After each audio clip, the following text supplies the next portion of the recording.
Motion of lift.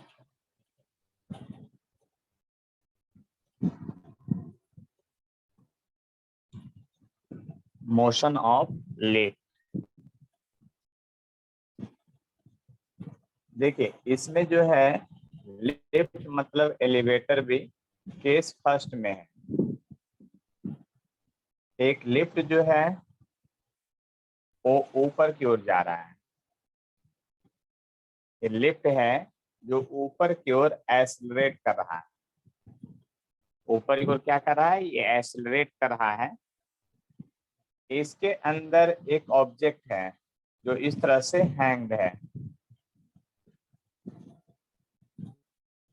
अब इसका मास जो है m है। इसके बाद हमको निकालना find tension in string. Case first में लिफ्ट ऊपर की ओर एक्सेलरेट कर रहा है और हमको इसमें टेंशन निकालना स्ट्रिंग में कि क्या होगा। तो सबसे पहले फ्री बॉडी डायग्राम बनाइए। क्या बनाइए, फ्री बॉडी डायग्राम बनाइए। देखिए ये mg है और इस रस्सी में टेंशन डेवलप होगा। क्या होगा, टेंशन डेवलप होगा और कोई फोर्स नहीं है। तो फिर से मेरा मंत्र लगाइए। देखिए आप यहाँ पर खड़े होकर देखिएगा तो मोशन के तरफ वाले जो फोर्स है वो आपका टेंशन है, जिधर मोशन होने वाला है। और अपोजिट में जो है आपका mg है, परपेंडिकुलर में कोई फोर्स नहीं है, इसलिए आप इसके बाद लिखेंगे ma। और टेंशन निकालना है तो mg को उधर लेके चलिए।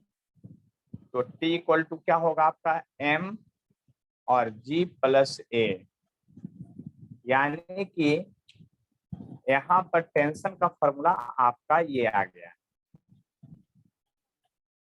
अब दूसरा कंडीशन है केस सेकेंड है। दूसरा कंडीशन है केस सेकेंड में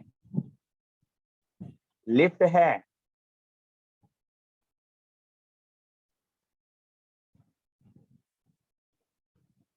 अब इस लिफ्ट जो है ये डाउन की ओर जा रहा है ये एक्सेलरेशन से, और इसमें जो है आपका एक टेंशन इस तरह से लगा हुआ है। इसका मास जो है m है और तब इसमें टेंशन निकालना है कि क्या होगा।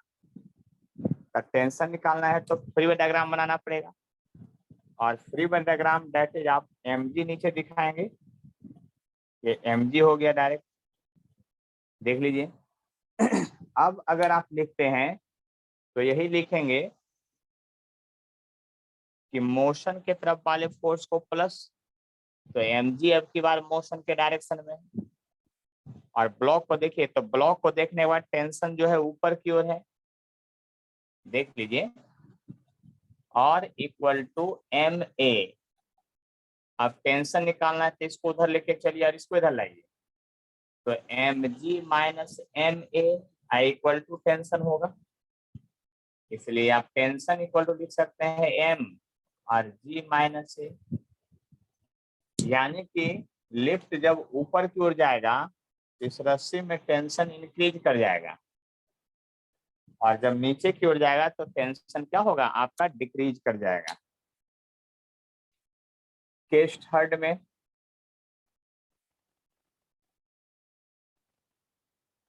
अगर आपका ये जो लिफ्ट है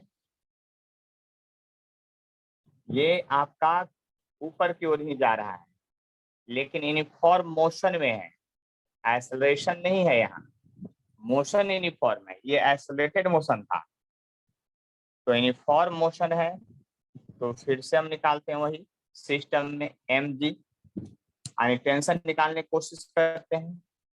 तो कहने का मतलब जब टेंशन निकालने की कोशिश करिएगा तो ये mg होगा और यहाँ टेंशन होगा। फ्री बॉडी डायग्राम बनाएंगे तो यहाँ पर जब उस तरह से लिखेंगे तो आपका क्या होगा, देख लीजिए ध्यान से। यहाँ पर मोशन के डायरेक्शन में फोर्स जो है आपका टेंशन है अपोजिट में है जो आपका mg है और मास है, लेकिन एक्सेलरेशन 0 है, यूनिफॉर्म मोशन में जा रहा है चूंकि ऊपर, तो एक्सेलरेशन 0 है तो इसको 0 कर देंगे, तो ये पार्ट 0 हो जाएगा। तो टेंशन जो है उस तरफ जाके क्या हो जाएगा, mg हो जाएगा। और तब तो यहाँ पर ये इक्वेशन हटा गया, यानी कहने का मतलब यहाँ जो टेंशन आया वह टेंशन की अगर बात कीजिएगा तो आपको सीधा सीधा दिख रहा है कि ब्लॉक अगर यूनिफॉर्म मोशन में रहे तो आपका वो कंडीशन जो सेकंड मंत्र दिए थे, यूनिफॉर्म मोशन रहे या रेस्ट में रहे, तो ऊपर वाला नीचे हो जाए। तो यूनिफॉर्म मोशन में किधर भी डायरेक्शन हो कोई फर्क नहीं पड़ेगा। देखिए केस 4 से आपको समझ में आ जाएगा बात। अगर लेफ्ट ये रेस्ट में है, क्या चीज में है, रेस्ट में है, तो रेस्ट में है तो आपका अगर ये रेस्ट में मोशन ही नहीं है, रुका हुआ है, तो एक्सेलरेशन भी नहीं होगा। अब देखिए ध्यान से, रुका हुआ है तो इसका अगर मास m है तो mg तो इधर लगेगा ही और टेंशन इधर लगेगा ही। तो गौर से देखिए, रुका हुआ है तो क्या करेंगे, तो सेकेंड मंत्र था कि जब कोई सिस्टम रेस्ट में हो तो ऊपर इक्वल टू क्या होगा, आपका नीचे होगा, यानी टेंशन इक्वल टू यहाँ mg आ गया। तो यहाँ पर देखिए अब ध्यान से, अगर सिस्टम ऊपर की ओर एक्सेलरेट कर रहा है तो टेंशन का फॉर्मूला mg प्लस से आया, और अगर नीचे एक्सेलरेट कर रहा है तो mg माइनस से आया, और रेस्ट में है या फिर यूनिफॉर्म मोशन में है तो टेंशन mg के बराबर आ गया, चाहे डायरेक्शन ऑफ मोशन कुछ भी हो। इसका मतलब लिफ्ट में जब ये ऊपर की ओर जाएगा तो टेंशन इंक्रीज कर जाएगा। यानी कहने का मतलब यहाँ पर हम दो पॉइंट लिख सकते हैं। एक टर्म है जी इफेक्टिव, इफेक्टिव मतलब होता है नेट वैल्यू, जी इफेक्टिव ये लिखा हुआ EFF से इफेक्टिव, तो जी प्लस ए कब होगा, जी इफेक्टिव जो है जी माइनस ए कब होगा, और जी इफेक्टिव जो है जी कब रह जाएगा। ये तीनों कंडीशन को याद करना है। ये कब होगा, जब अपवर्ड एक्सेलरेशन हो, अप की ओर एक्सेलरेशन हो। ये कब होगा, जब डाउन की ओर एक्सेलरेशन हो। और ये कब होगा, जब आपका रेस्ट में हो या यूनिफॉर्म मोशन हो। यानी कि रस्सी में टेंशन जो है आपका इंक्रीज कर जाएगा अकॉर्डिंग टू दिस सिचुएशन। देख लीजिए, बात समझ लीजिए अच्छी तरह से। अब इसके बाद एक क्वेश्चन दे रहे हैं, उसको बनाना है। पहले इसको स्क्रीनशॉट ले लीजिए एक बार।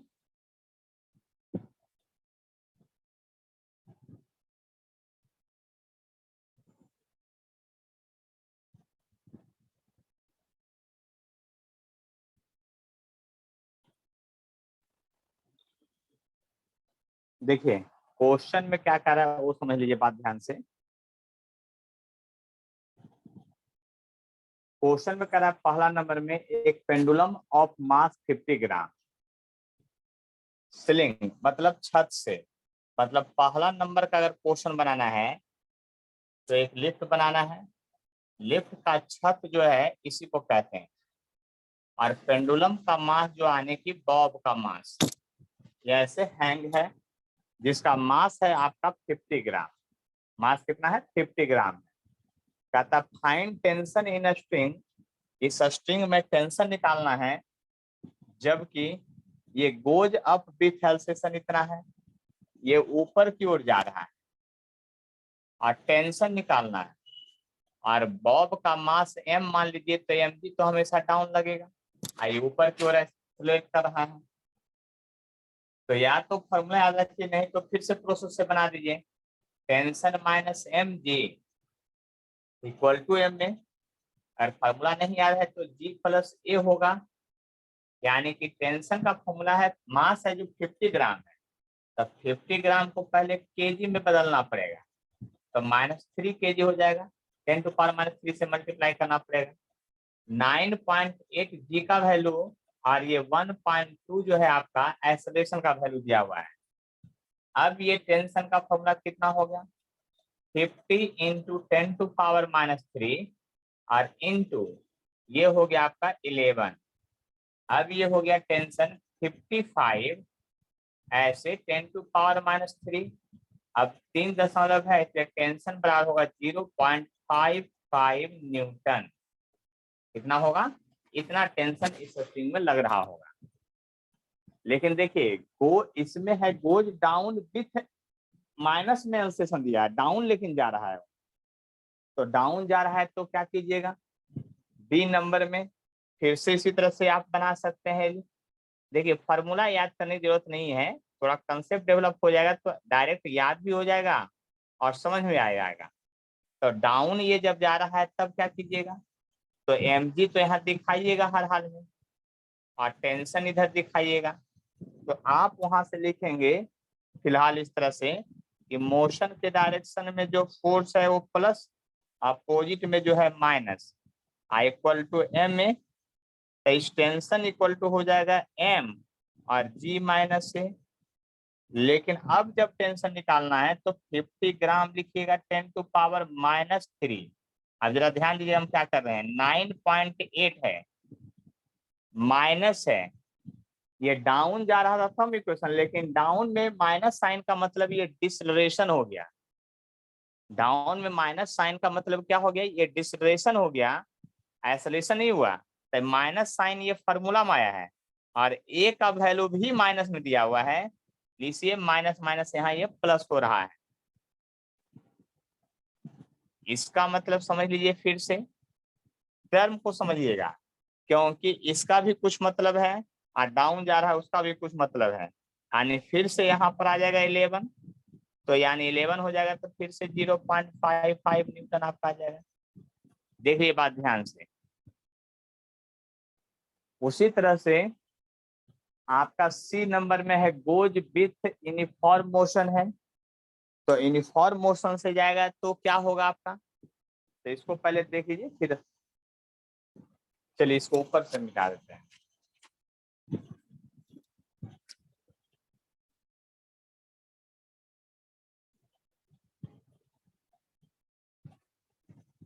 देखिए अब डायरेक्ट भी याद है तो और अच्छा बात है।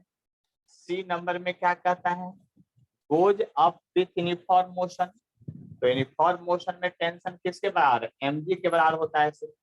तो मास है आपका 50 इंटू 10⁻³ और g का वैल्यू 9.8 है, तो आप टेंशन इक्वल टू लिख सकते हैं कितना,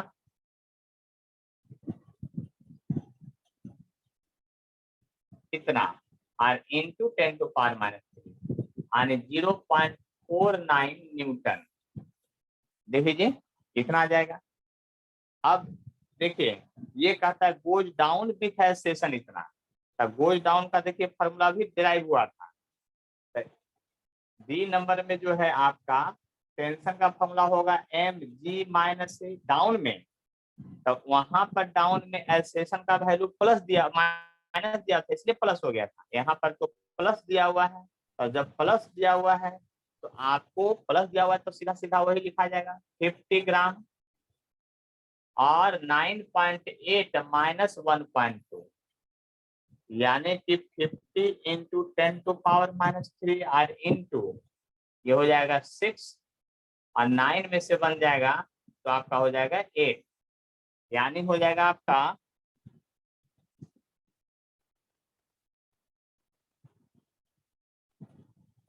यानी 0.43 न्यूटन आ जाएगा। और ई नंबर में जो कह रहा है कि रेस्ट में है, तो रेस्ट में है तब टेंशन किसका हो जाएगा, mg के बराबर, और mg का वैल्यू तो अभी निकाल के लाए थे 0.49 न्यूटन। यानी बात समझ लीजिए क्वेश्चन कैसे बनेगा उसका टेक्निक है, देख लीजिए अगर कोई प्रॉब्लम है तो बतलाइए।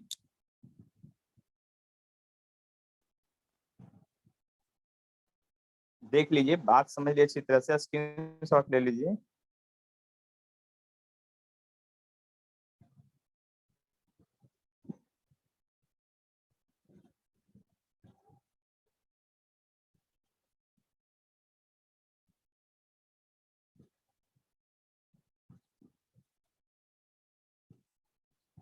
चलिए बात समझ लीजिए अच्छी तरह से हम क्या कहना चाह रहे हैं। जो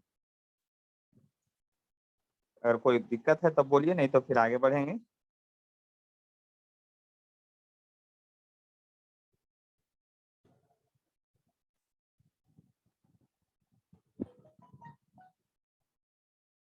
चलिए तो आगे बढ़ते हैं।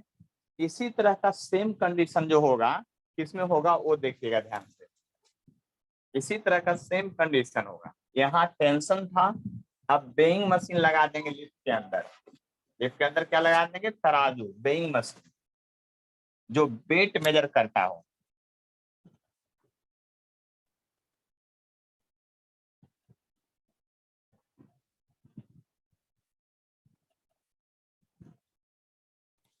देखिए आप फिर से उसी तरह से लिफ्ट ऑफ मोशन का ही केस है, फिर से केस फर्स्ट से चालू करते हैं।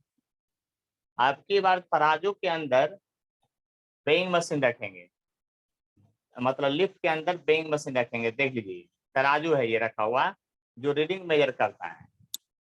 अब इस पर आप ब्लॉक रखिए या खुद खड़े हो जाइए इस पर, तो खुद ही खड़ा होकर देखते हैं कि आखिर क्या होने वाला है। और इसका मास जो है m है। अब हम ये निकालना चाहते हैं कि लिफ्ट यदि ऊपर जाएगा तो क्या होगा।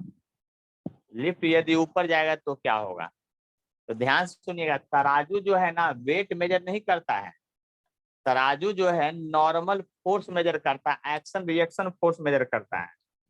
देखिए ये जो वेइंग मशीन है, वेइंग मशीन और आदमी एक दूसरे में सटा हुआ है, कांटेक्ट में है। तब अगर एफबीडी ऑफ आदमी का बना रहे हैं तब वेइंग मशीन जो है इस आदमी पर एक फोर्स लगाएगा जिसका नाम होगा नॉर्मल फोर्स। देख लीजिए, और आदमी जो है इस तराजू पर वेट नहीं लगाएगा, क्योंकि वेट सिर्फ और सिर्फ पृथ्वी लगाती है किसी पे, ये थ्योरी पढ़ चुके हैं। तो आदमी भी इस तराजू पर यही नॉर्मल फोर्स लगाएगा, लेकिन आपको यहाँ से उल्टा वो लगाएगा जब इसका एफबीटी बनाएंगे तो। देख लिए ध्यान से, तो हमको ये भी नॉर्मल होगा, लेकिन हमको तो एफबीटी बनाना है आदमी का। तो इस पर अब पृथ्वी तो एमजी लगा ही सकता है, एमजी, लेकिन यह नॉर्मल है जो तराजू पर है, क्योंकि तराजू ने नॉर्मल लगाया था फोर्स किस पर? आदमी पर। तो आदमी भी उस पर नॉर्मल फोर्स लगाएगा, क्योंकि न्यूटन थर्ड लॉ के अनुसार कांटेक्ट फोर्स है नॉर्मल, और कांटेक्ट फोर्स है जो एक्शन रिएक्शन शो करता है। इसका मतलब यहाँ से ध्यान देने वाली बात यह है कि जब इस तरह का कंसेप्ट रहेगा तो हम इसके ऊपर वाले आदमी का एफबीटी बनाएंगे तो ऐसा नहीं कहेंगे कि तराजू जो है इसके वेट को मेजर करेगा। वेट मेजर कब करता है उसका एकमात्र कंडीशन है जो कि हम लोग बचपन से सुनते आते हैं। तो इस कंडीशन में पहले हम लोग देख लेते हैं, उसके बाद उस कंडीशन में भी जाएंगे। यहाँ पर फिर से मोशन की तरफ वाले फोर्स को प्लस, अपोजिट वाले को माइनस, और इक्वल टू मास गुने एक्सेलरेशन। तो नॉर्मल फोर्स यहाँ हो गया m g प्लस ए हो गया, यानी तराजू जो नॉर्मल फोर्स मेजर करेगा, जो आपका वेट मेजर करेगा, उस वेट में बढ़ोतरी हो जाएगा। वेट का फॉर्मूला mg होता है, लेकिन अब यहाँ mg प्लस ए आ गया है, यानी कि लिफ्ट के अंदर तराजू रख दीजिए, उस पर आप खड़े हो जाइए, और लिफ्ट का बटन जब ऊपर की ओर दाबिएगा ले जाने के लिए, तो जो रीडिंग पहले से बता रहा था उस रीडिंग में बढ़ोतरी हो जाएगा, यानी बढ़ जाएगा। देखिए केस सेकंड में अब आते हैं। अब लिफ्ट के अंदर आप खड़े हैं पहले, है ना, अस्थिर है लिफ्ट, लिफ्ट भी अस्थिर है, लिफ्ट का वेलोसिटी भी नहीं है, रेस्ट में है। लिफ्ट के अंदर जो तराजू है उस तराजू पर आप खड़े हैं, लिफ्ट के अंदर जो तराजू है उस तराजू पर आप खड़े हैं, तो ये आप खड़े हैं इस पर, है ना। अब देखिए इसका एफबीटी बनाइए। जब आप लिफ्ट के अंदर तराजू पर खड़े हैं तो तराजू जो है आप पर एक फोर्स लगाएगा mg, सॉरी नॉर्मल, क्या नॉर्मल, और आदमी भी तराजू पर फोर्स लगाएगा नॉर्मल, और वही नॉर्मल मेजर करता है तराजू। लेकिन ये क्या है आपका mg किसके द्वारा लगेगा? पृथ्वी के द्वारा लगेगा किसी पर, अब यहाँ पर ये रेस्ट में है, तो मंत्र कौन सा लगेगा, ऊपर बराबर नीचे, तो नॉर्मल इक्वल टू हो जाएगा mg। यानी कि याद कर लीजिए, तराजू जब रेस्ट में रहता है तब वो आपका वेट मेजर करता है।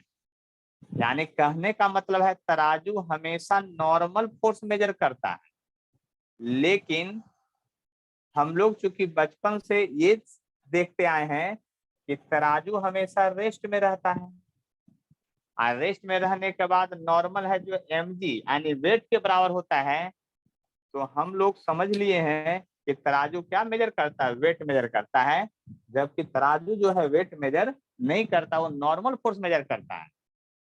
लेकिन यही कंडीशन का हम आज तक एग्जाम्पल देखते आए हैं कि तराजू भी रेस्ट में है, उस पर हम खड़े हो जाते हैं, और तब तराजू जो नॉर्मल फोर्स मेजर करता है वो नॉर्मल फोर्स mg के बराबर होता है, यानी वेट के बराबर होता है। इसीलिए हम लोग कह देते हैं कि तराजू हमेशा क्या, यानी वेइंग मशीन उसका नाम रखा गया क्योंकि वो वेट मेजर करता है।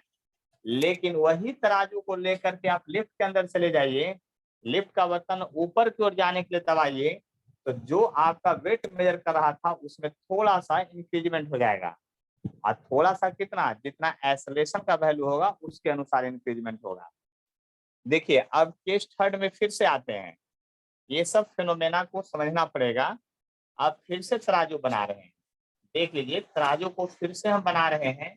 इस बात को समझने का कोशिश कीजिए, जब इस बात को समझने का कोशिश कीजिएगा तो देखिए नॉर्मल फोर्स है। अब ये तराजू को नीचे ले जा रहे हैं, ऐसे मतलब एक्सेलरेट करवा रहे हैं, और इस पर कोई आदमी को खड़ा कर दिए इस तराजू पर। जब तराजू पर खड़ा कर देंगे तो तराजू के द्वारा इस पर जो फोर्स लगेगा एक नॉर्मल लगेगा ऊपर की ओर, और वही तराजू मेजर करता है। अब बेइंग आपका पृथ्वी के द्वारा mg फोर्स तो लगेगा ही हर हाल में।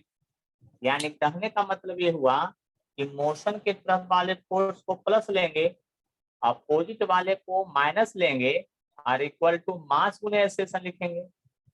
तो नॉर्मल यहाँ से जब निकालिएगा तो इसको उधर और इसको इधर कीजिएगा तो mg माइनस ए होगा। यानी कि वही तराजू को लेकर के फिर से आप लिफ्ट में रहिए। अब 5 मंजिला इमारत से नीचे ग्राउंड फ्लोर पर आने के लिए जैसे ही लिफ्ट को दबाइएगा तो आपका जो एक्चुअल वेट था उसमें थोड़ा सा वो घटा के बताएगा, आने की काटा जो है वहां का फ्लक्चुएट करने लगेगा। आप इस स्टेटमेंट को आप ध्यान से समझ सकते हैं, और लिफ्ट में अनुभव भी किए होंगे कि लिफ्ट जब ऊपर एक बार जाने लगता है तो हमको लगता है कि नीचे की ओर एक फोर्स लगा है, और जब लिफ्ट एक बार नीचे की ओर जाने लगता है तो लगता है कि हम लोग हवा में उड़ रहे हैं। क्यों, आपका वेट यानी नॉर्मल फोर्स जो है घटा हुआ महसूस होता है, इसलिए ऐसा अनुभव होता है। तो देखिए लिफ्ट के में भी सारा केस वही लगेगा, मतलब कि क्वेश्चन कोई फिक्स नहीं होगा। क्वेश्चन आपको एफबीडी बना के बनाना है कि क्वेश्चन में आखिर कह क्या रहा है। देख लिए बात ध्यान से, यहाँ रेस्ट में था।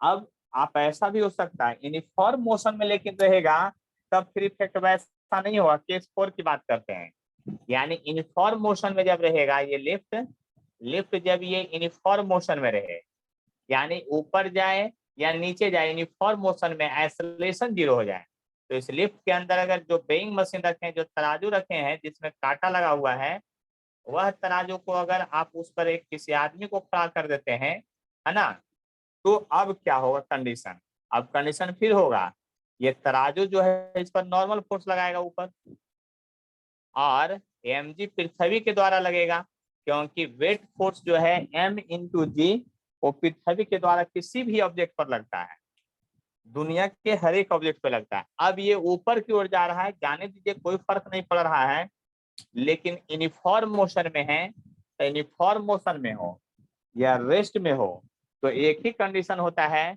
ऊपर वाला नीचे और आगे बराबर पीछे। तो यहाँ पर हो जाएगा n बराबर mg, यानी नॉर्मल फोर्स जो है आपका mg के ही बराबर होगा।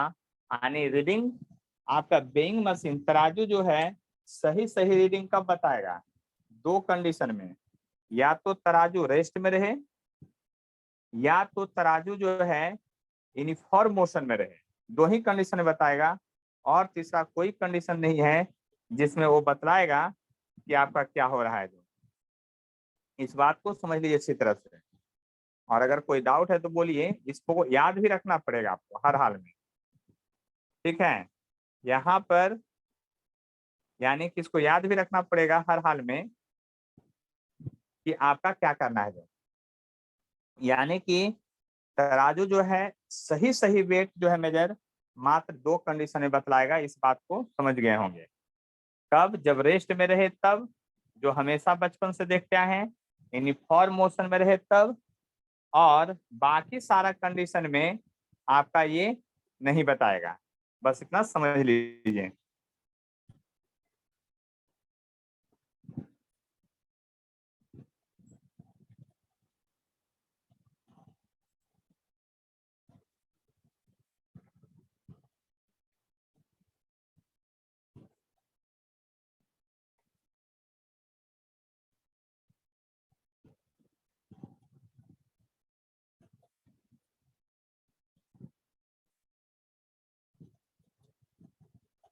चलिए तो हम एक क्वेश्चन देते हैं, उस क्वेश्चन को बनाइएगा। देखिए एससी वाला में ही क्वेश्चन है ये, उसी पेज नंबर में।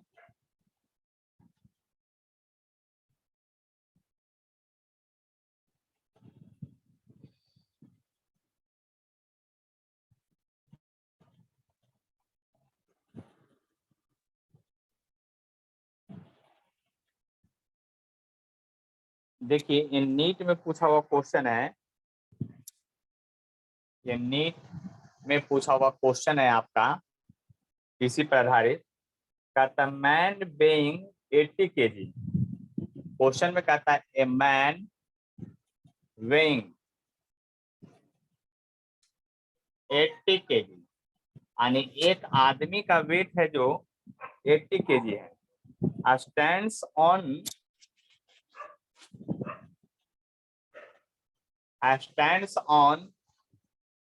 weighing machine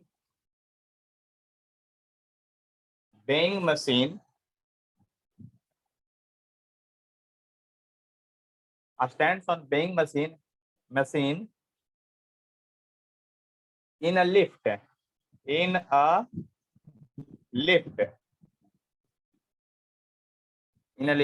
which is moving upward, which is moving upward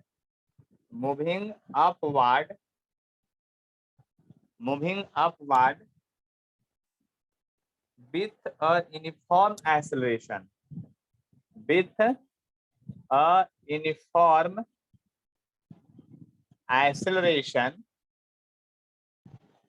acceleration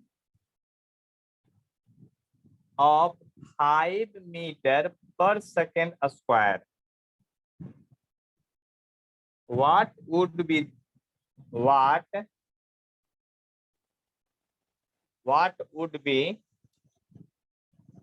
the reading? What would be the reading on weighing machine?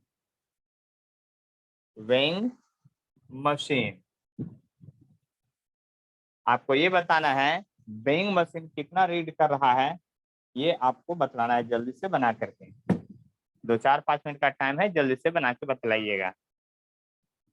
चलिए देखिए इस क्वेश्चन को हम बता देते हैं।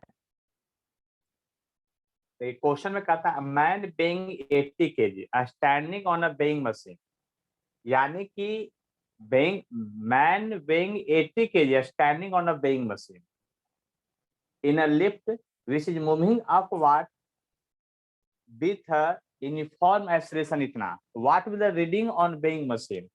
यानी कि ये जो है आदमी का ओरिजिनल वेट है।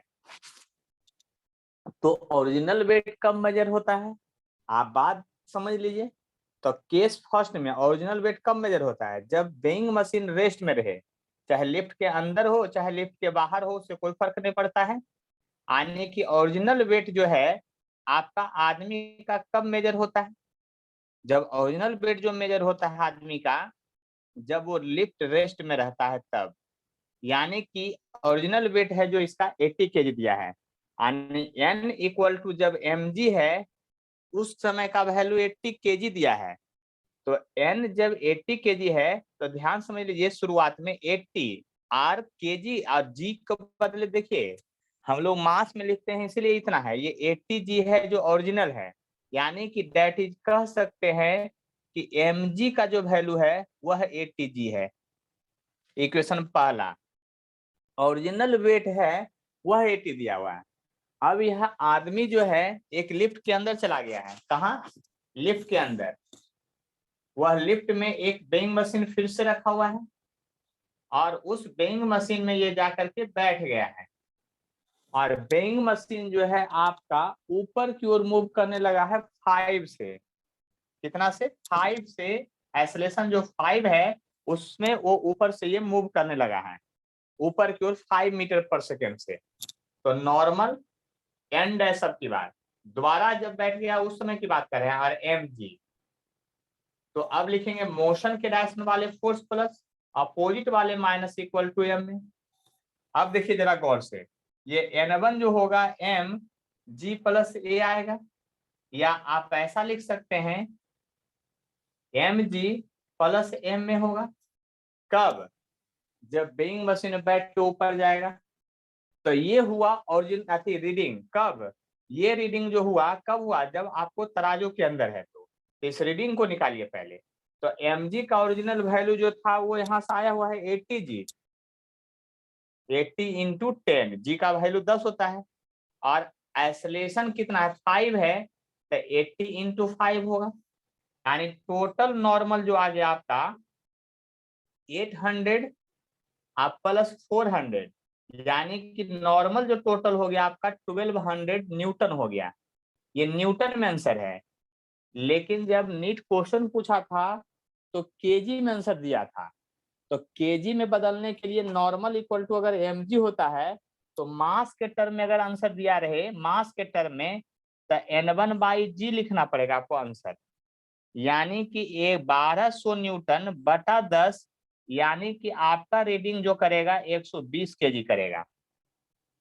यानी कहने का मतलब ये हुआ कि आदमी का ओरिजिनल वेट 80 केजी है, लेकिन वह लिफ्ट में चला गया और वह लिफ्ट का मोशन ऊपर की ओर जो है 5 मीटर पर सेकंड स्क्वायर है, 5 मीटर पर सेकंड स्क्वायर है। तो सबसे पहले आपको वहां से नॉर्मल निकालना पड़ेगा और वो न्यूटन में आंसर आएगा, और वहां से देखिए 1200 न्यूटन आंसर आया है।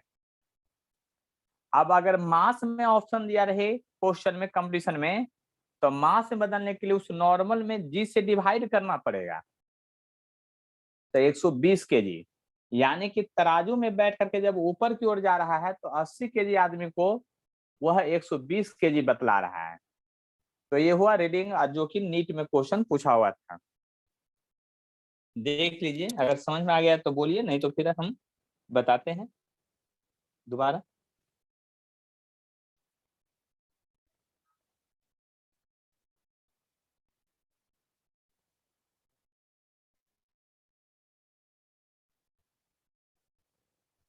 तो चलिए आज का क्लास यहीं पे एंड करते हैं। इसको फिर से समझ लीजिएगा, दोबारा वीडियो अपलोड कर देंगे शाम के पहले।